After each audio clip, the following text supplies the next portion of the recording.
Kolmosen-Petteri, terve. Nyt ollaan täällä vähän markkinointihommia tekemässä ilmakuvauksen parissa.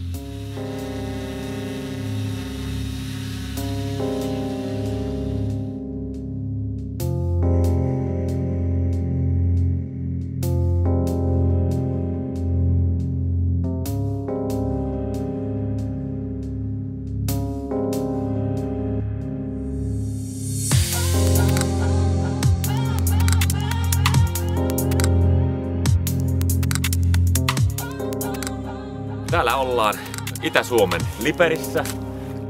Tämän päivän in-juttu on ilmakuvaus.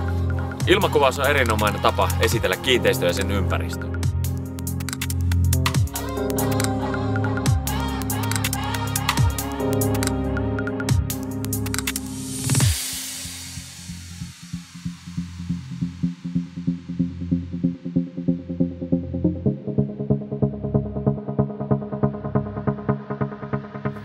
Eagle has landed. Aika päheitä. Tulemme tarjoamaan ilmakuvauspalveluita asiakkaillemme vuoden 2014 aikana, jotta sinäkin saisit mökkisi myytyä. SP-koti myy sinunkin linnunpöntösi.